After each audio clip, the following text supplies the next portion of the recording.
अरे गाँवे जवारे टोला महाला सोर चहुर बा।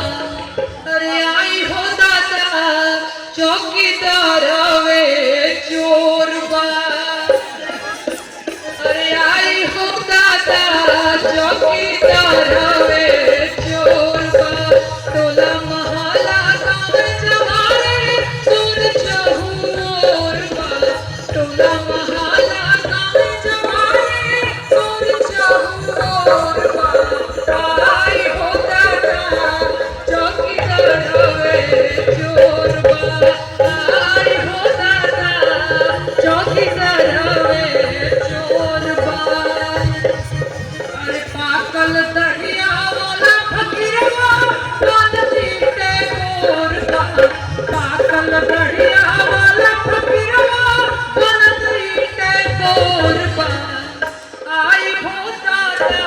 चौकीदार हवे चोर बा। आई हो दादा चौकीदार हवे चोर बा। एक लाइन और।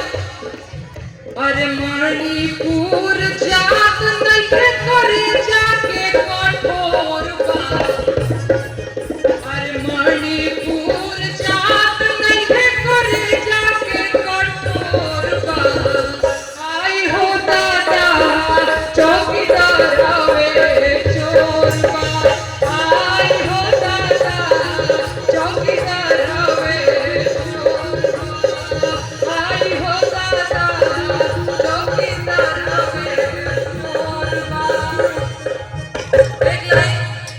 अरे पूंजीपति आया डानिया से कईल गांठा जोड़ बा।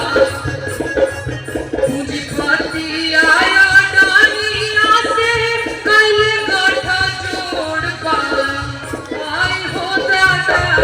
चौकीदार हवे चोर बा। आई हो दादा चौकीदार हवे चोर बा। अरे लोकतंत्र के कैलस 10 साल में कमजोर बा। आई हो दादा चौकीदार हवे चोर बा। आई हो दादा चौकीदार हवे चोर बा। अरे टोला महाला गाँवे जवारे सोर चहुर बा। गोंडा में ईश्वर बा कि ना हो? ईश्वर गोंडा में बा कि ना? बा ना? नहीं बात हो जाई। अरे गाँवे जवारे टोला महाला सोर चहुर बा। आई हो दादा चौकीदार हवे चोर बा। आई हो दादा चौकीदार हवे चोर बा। आई हो दादा चौकीदार हवे चोर बा। बहुत धन्यवाद। एक और, क्योंकि अभी बिहार में बच्चे प्रदर्शन कर रहे हैं बीपीएससी वाले। हाँ, और मैं बेरोजगारी के गीत गाती हूँ, वो भी मैं आप लोगों को सुनाना चाहती हूँ। अरे भीख नाही हम सरकार मांगिला। अरे भीख नाही हम सरकार मांगिला। बेरोजगार मांगी साहेब रोजगार मांगिला। बेरोजगार मांगी साहेब रोजगार मांगिला। अरे भीख नाही हम सरकार मांगिला। अरे दोनों हाथ जोड़ सरकार मांगिला। मत बजाओ।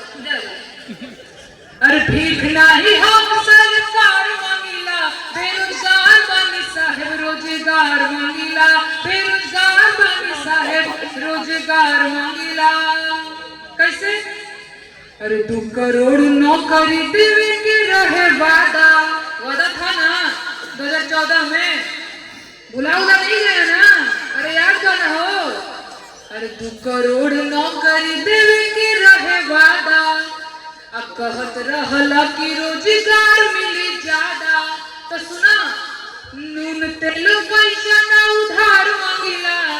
नून तेल मांग रहे हैं, हमारा हक है। दाल रोटी थोड़ी मांग रहे हैं कि हमको किलो राशन दे दो, नहीं चाहिए। अरे नून तेल पैसा उधार मांगीला, बेरोजगार बानी साहेब रोजगार मांगीला। कैसे लिख रही हो? क्योंकि मेरे नौजवान दोस्त लोग यहाँ पे खड़े हैं, क्या करते हैं? बेरोजगार। मैं समझती हूँ आपका दुख, मैं बताती हूँ अपने एक लाइन के माध्यम से। अरे उम्र भइल जवानिया बेकार, नौकरी कहिया मिली। अरे उम्र भइल जवानिया बेकार, नौकरी कहिया मिली। कि आही दादा कहिया मिली, दुलरुआ बबुआ भइले भार, नौकरी कहिया मिली। अरे पढ़त पढ़त झाड़ी गईले चानी पर के बाहर, नौकरी कहिया मिली। आप लोग मुस्कुरा रहे हैं, हमें क्या जरूरत है अरे उम्र भइल जवानिया बेकार, नौकरी कहिया मिली। कि आही दादा कहिया मिली, नवहा घूमे लेका पार, नौकरी कहिया मिली।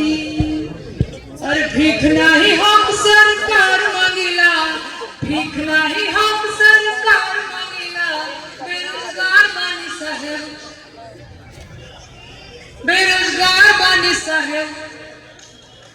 एकदम खाया घाय लोग हैं, आप लोगों को कुछ नहीं चाहिए। बेरोजगार बानी साहेब चाहिए ना। एक लाइन और।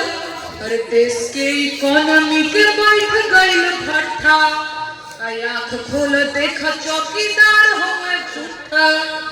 और खेत बाड़ी जमीन न बधार मांगीला, बेरोजगार बानी साहेब रोजगार मांगीला। एक और गीत मैं सुनाती हूँ। अरे एमटेक बीटेक डिग्री लेके बबुआ